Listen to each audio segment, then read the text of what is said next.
हरिओम. भगवद्गीताबोध योगदास श्री जयगणेश जोशी यांनी केलेले निरूपण. अध्याय 13 क्षेत्र क्षेत्रज्ञ विभाग योग. ओम श्री परमात्मने नमः. अथ त्रयोदशोऽध्यायः. जय योगेश्वर. परमात्म्याला नमस्कार. अध्याय 13 श्लोक क्रमांक 31.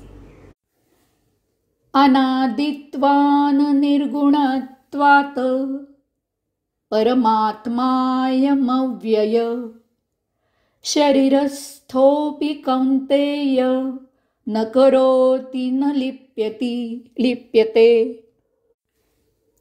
कौन्तेया, हा परमात्मा अनादि, निर्गुण, अविनाशी आहे. त्यामुळे शरीरात स्थित असूनही तो अकर्ता आणि अपरिणामित राहतो. तो अकर्ता आणि अपरिणामित राहतो. परमात्मा मुळापासूनच आहे. त्याला आरंभ नाही, तो निर्माण झालेला नाही, तो आहेच. तो मुळारंभ आरंभ आहे. परमात्मा निर्गुण आहे.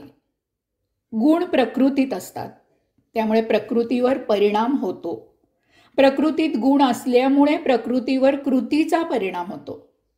परंतु देहात वास्तव्य करत असूनही गुणरहित आल्यामुळे शरीरात घडत असलेल्या कृतींना साक्षी राहत असल्यामुळे परमात्मा परिणाम रहित राहतो.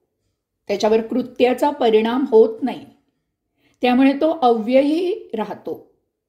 तो जसा आहे तसाच राहतो. प्रकृती छिजते, क्षीण होते आणि शेवटी नष्ट होते. परंतु परमात्मा अपरिणामित राहतो. त्याला काहीही चिकटत नाही. कमळावर पाणी पडले तर ते पाणी कमळाला चिकटत नाही किंवा त्या पाण्याचा कमळावर परिणाम होत नाही. पाणी कमळावर परिणाम न होता त्यावरून ओघळून पडते. याचप्रमाणे परमात्मा देहात जसा आहे तसाच राहतो. देह थकला की देहाचा त्याग करून तो देहाबाहेर होतो. यालाच जोडून पुढचा श्लोक, श्लोक क्रमांक 32. यथा सर्वगतं सौक्ष्म्याद् आकाशं नोपलिप्यते सर्वत्रावस्थितो देहे तथात्मा नोपलिप्यते. पुढचा श्लोक, श्लोक क्रमांक 33. यथा प्रकाशयत्येक कृष्णं लोकमिमं रविः क्षेत्रं क्षेत्री तथा कृष्णं प्रकाशयति भारत. भारता, सर्व गोष्टी व्यापून असलेले आकाश सूक्ष्मतेमुळे अपरिणामित राहते. तसेच सर्वत्र व्यापून असलेला आत्मा देहात अपरिणामित राहतो. येथील सर्व लोकांना एकच एक सूर्य प्रकाशित करतो. त्याचप्रमाणे संपूर्ण क्षेत्राला क्षेत्री प्रकाशित करतो. या अध्यायाची आता सांगता करायची आहे. सांगता करण्याआधी या अध्यायाचा जो विषय क्षेत्र आणि क्षेत्रज्ञ तो सहजच समजण्यासाठी भगवंत श्रींनी या 2 श्लोकात स्वतःच अतिशय चपखल अशी 2 उदाहरणे दिलेली आहेत. आकाश अतिसूक्ष्म आहे. या आकाशाखाली वायू, तेज, आप, पृथ्वी अशा 4 महातत्वांसह सर्व गोष्टी आच्छादित आहेत. आकाशात विविध गोष्टी सामावलेल्या आहेत. या अनेकविध गोष्टींमध्ये सतत प्रचंड उलथापालथ होत असते. परंतु या गोष्टींचा आकाशावर काहीही परिणाम होत नाही.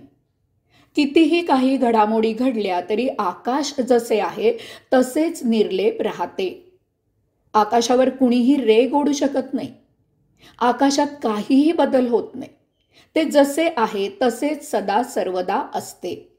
याचप्रमाणे परमात्मा प्रकृतीमध्ये राहत असूनही, आत्मा देहात वास्तव्य करत असूनही प्रकृतीमधील किंवा देहामधील घटनांचा त्याच्यावर काहीही परिणाम होत नाही.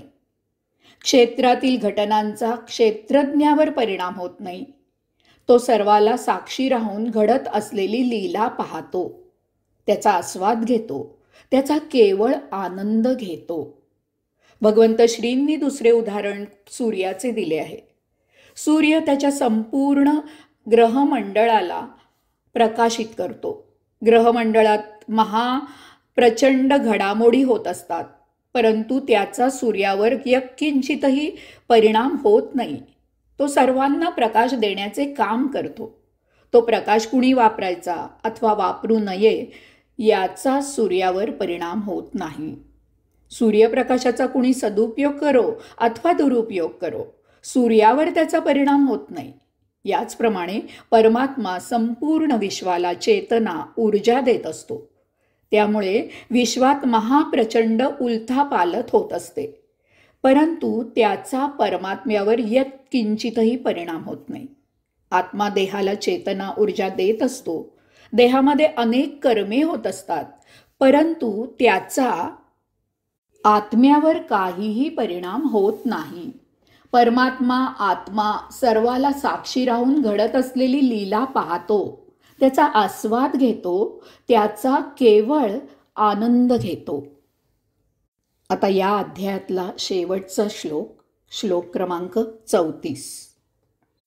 क्षेत्र क्षेत्रज्ञयोरेवम् अंतरं ज्ञानचक्षुषा भूत प्रकृती मोक्षं च ये विदुर्यांति ते परम.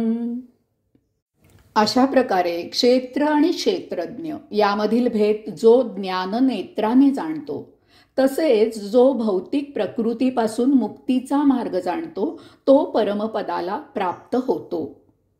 या श्लोकाने या अध्यायाची सांगता होत आहे.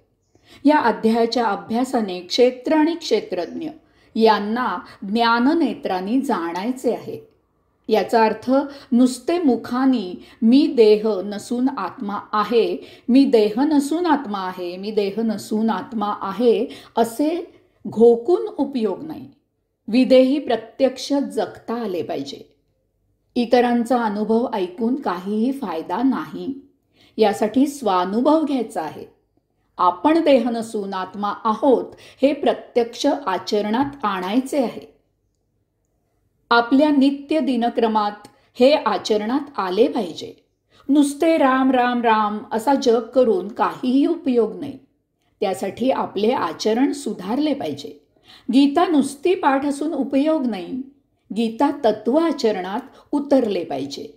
देह आणि आत्मा निराळे आहेत हे नुसते ज्ञानाने आकलन होऊन उपयोग होत नाही. त्याप्रमाणे विदेही अवस्था प्राप्त झाली पाहिजे. यासाठी भौतिक वस्तू जगतापासून अलिप्त राहण्याची कला अंगात मुरली पाहिजे. भौतिक संसारात राहूनही संसारापासून विलग जगता आले पाहिजे. समाजात राहूनही समाजापासून निराळे राहता आले पाहिजे. भगवंत श्री सांगतात की असा साधक परमपदाला प्राप्त होतो, तो मुक्त होतो, तो योगधामी निवास करतो. ओम तत्सत इति श्रीमद्भगवद्गीतासु उपनिषत्सु ब्रह्मविद्यायां योगशास्त्रे श्रीकृष्णार्जुनसंवादे क्षेत्रक्षेत्रज्ञविभागयोगः नाम 13 अध्यायः. अशा प्रकारे ओम तत्सत श्रीमद्भगवद्गीता नामक उपनिषदांचे उपनिषद असलेले ब्रह्मविद्या आणि योगविद्या यांनी समृद्ध असलेले यातील श्रीकृष्ण आणि अर्जुन यांच्या संवाद रूपात क्षेत्रज्ञ विभागयोग हा 13वा अध्याय संपन्न. अध्याय 13वा समाप्त. खंड 4 समाप्त. ओम तत्सत त्वम असि.